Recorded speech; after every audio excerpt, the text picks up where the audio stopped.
Hi, everyone. My name is Anthony James Hayes. I'm so glad that you're with us this evening for Brothers is Searching Monday Sermon. And I want to talk today about one story that really got my attention this week. It's called A Judge in the Bible. Now, most of y'all probably never heard of him much. To be honest, there's not much detail on this certain particular judge. He's not well known as Samson, Deborah, Gideon. We know those really well. Most if you went to, the Sunday school and church, you probably recognize those names. But there's a judge that you probably never heard much about him. Sadly, he's not much preached about much because there's really not much details on his origins, or the Bible don't give us much detail on this judge like the other ones did. But he's still fascinating. I want to encourage y'all today. You can go to the book of Judges, chapter 3, verses 31. And it's very short, it's very simple. It talks about this judge. His name is Shamgar, his name is. And he was a judge in the Bible that God actually used to pretty much deliver Israel. He was actually a redeemer, I guess you can say, or he was a deliverer. God used him to deliver Israel from a short span of time. And he's a great man if you think about it. There's a lot of things that I learned and it really touched me. You would think that somebody with little information like that, you would think, hey, I can't do much teaching on this guy. But doing my research, you would actually be surprised how much information I got out of this. It really blows my mind.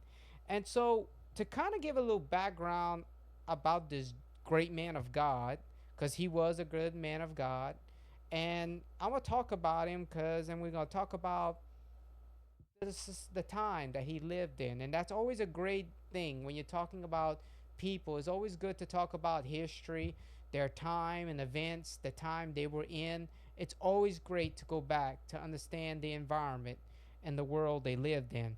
So we're going to talk about here in the book of Judges, for example.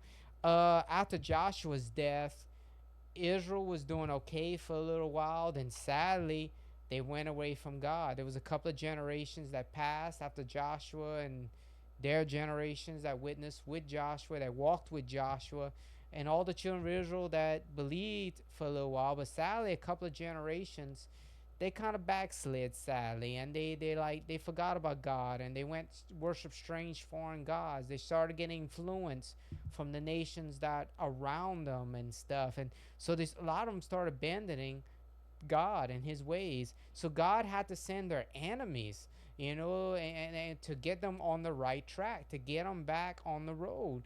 They went astray. They were on the path, and they went off the path, kind of speaking. And God was trying to get them back on the right path. He was trying to get them away from these demon false gods.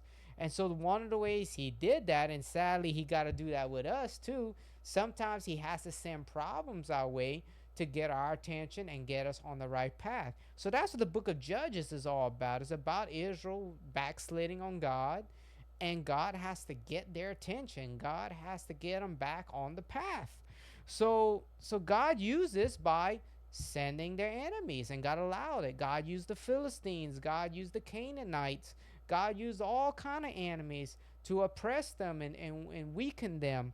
So God did it on purpose. God allowed it to get Israel back to him. But in this case, he's actually the third judge of Israel. And the Bible don't give much detail, so I'm gonna kind of give you some theories and some origins of what people speculate where he could have been and who he was. Most people believe, this is very amazing, that most people believe that he was not even an Israelite. That's amazing that some people think that he might have been Gentile. He might have been Canaanite. And some people believe that him and his family converted to Judaism. Even they weren't Jews themselves. Some believe they worshiped the true God of Israel. And some of you say, well, that's weird. Not really. If you look at a couple of cases in the Bible, you look at Rahab, the harlot. She was a Gentile, and she converted to the God of Israel. She even married a Jewish man, and she came part of Jesus's family. So it's the same thing with Ruth, the Moabitess. She was from Moab. She was a Gentile, and she got converted to Judaism. She turned to the God of the book. She turned to the God of the Bible, of the Judaism, the scroll, as we know it at the time. So she converted to the God of Israel. So, it shouldn't be strange that we will find that a Gentile converted to the God of Israel. There have been a few cases in the Bible. So some people believe that he was converted, him and his family. And there's another thing you got to think too.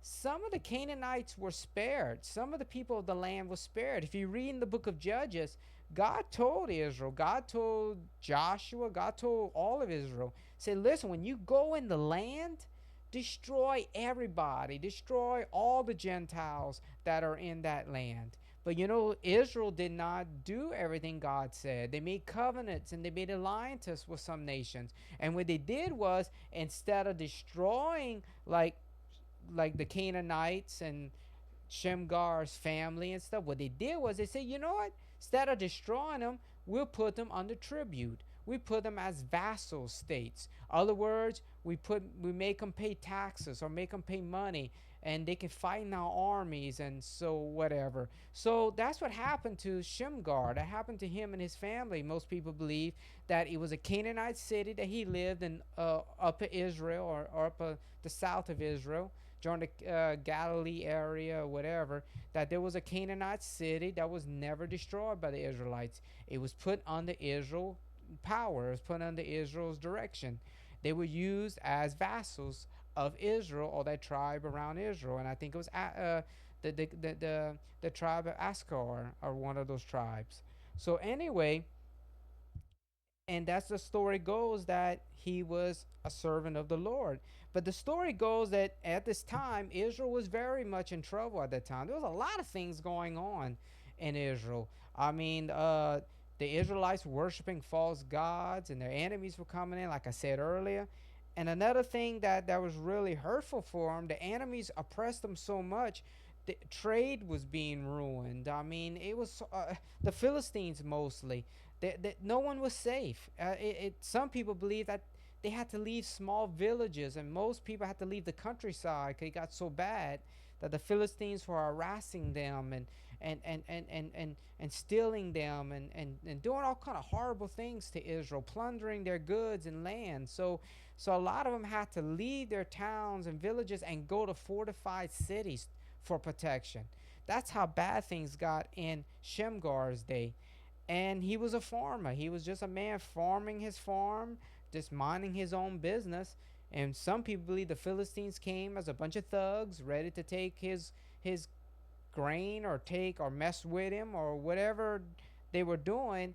And Shamgar got upset with this. He was tired of the Philistines taking his stuff that he worked hard for. If he was a farmer, and the way the scripture makes it claim, the way scripture's doing, it looks like he was a farmer. So the Bible said he had an ox goad. What that was a stick with a point at the end, an iron point. And what that was, it was to really poke the cows. If they got stubborn or they got tired, he was to push that cow to make that cow move forward. That's what all that tool was used for.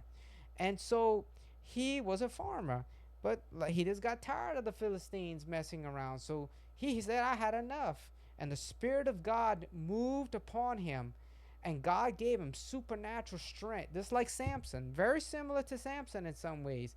God gave him supernatural power, and he went out there and he killed 600 Philistines with one blow. He killed them, and kind of like Samson a little bit. It's amazing how there's some little bit of similarities between them a little bit.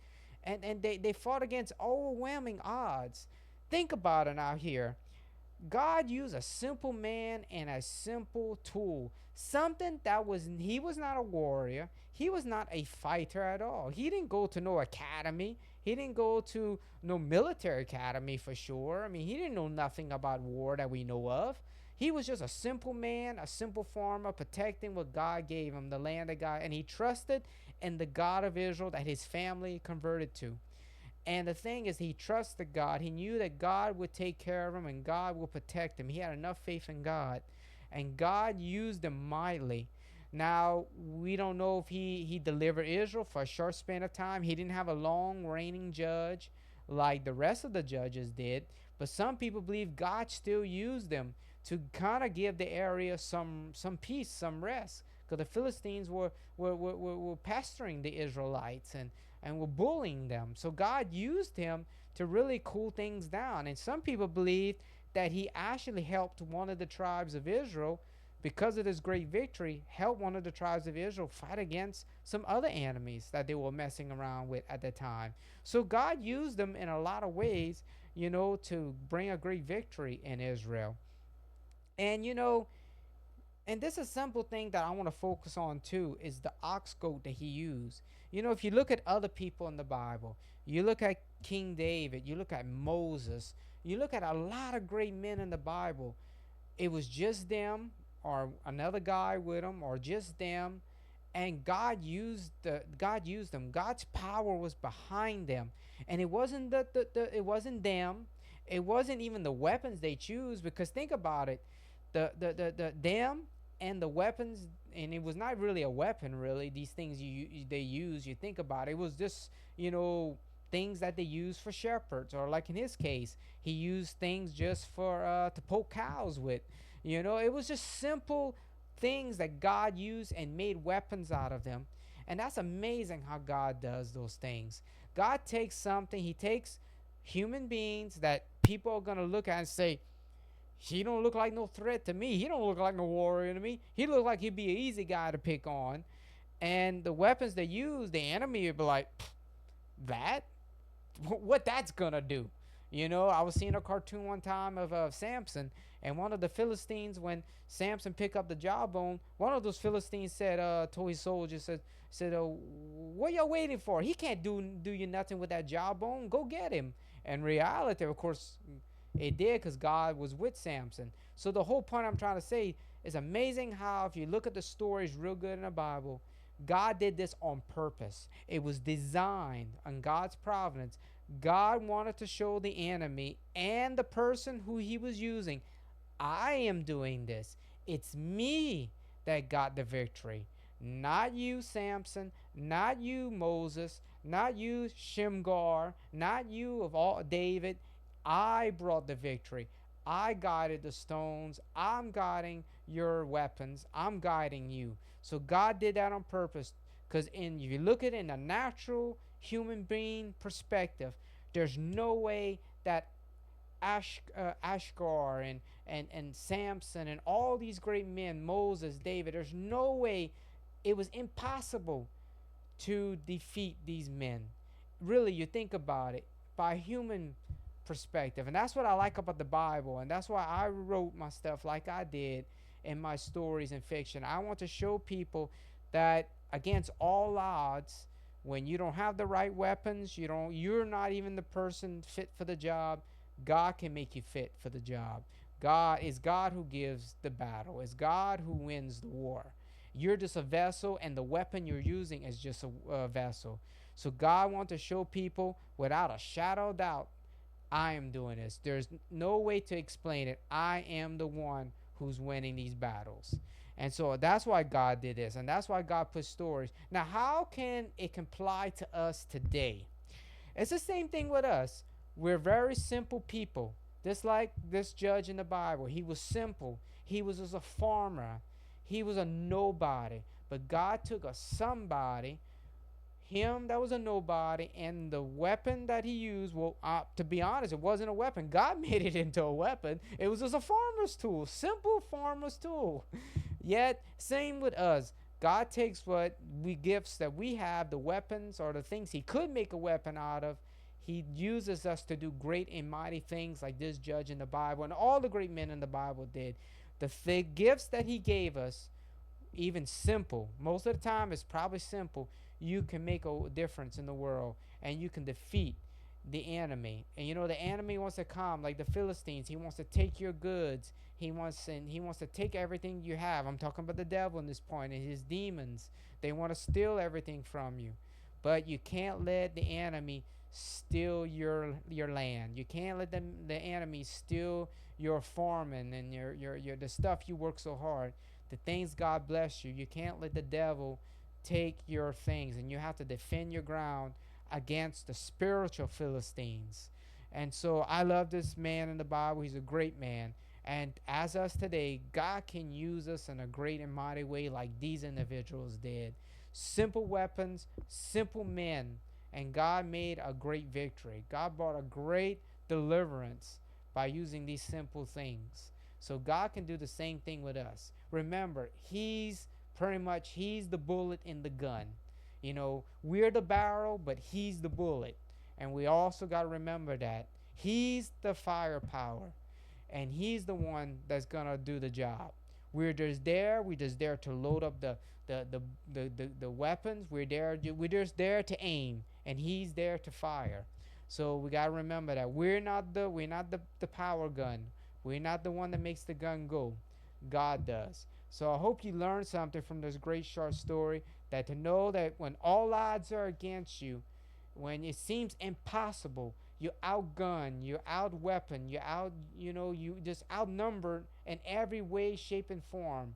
Weapons, manpower, everything. That if God is with you, who can be against you? I love that old saying, and I remember that growing up, hearing that. The old folks used to tell me that in church. They said, Boogie, if God is for you, nobody can stand against you. Even the devil can't harm you and stand against you. If God is with you, you won the battle already. I mean, if he's on your side, you're following his will, and he's behind you, protecting you, the battle's won. I mean, even before you go out in the battlefield, your battle's won already because you got God with you.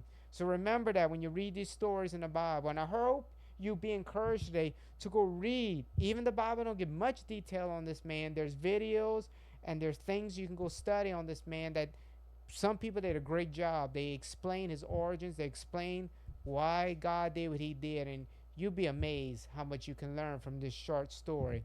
Before I leave, though, I want to make an announcement. I just wrote my new book, The New Kingdom. It's a high fantasy, or I found out today the way I wrote it, it's a crossroad fantasy book. That means they go through a land and they go have an adventure. And it's also mixed with spiritual warfare, biblical lessons, and moral lessons, good versus evil. And it has an eschatology in it. That means it has some end time events. Like when they go to the new city of Jerusalem, that's in the book of Revelation. So it's all mixed together, and it's in this one story. So I hope you tell your friends and neighbors, and I hope you buy it. It's available on Amazon paperback and Amazon Kindle or ebook. Kindle. I'm sorry. Yeah, Kindle. So I hope you go today, and I hope you go get a copy today and share it with your friends and neighbors. And I have videos out there as well. So share it out, and hope everyone has a good night, and I hope you enjoy this little sermon that I did today. Thank you, and God bless.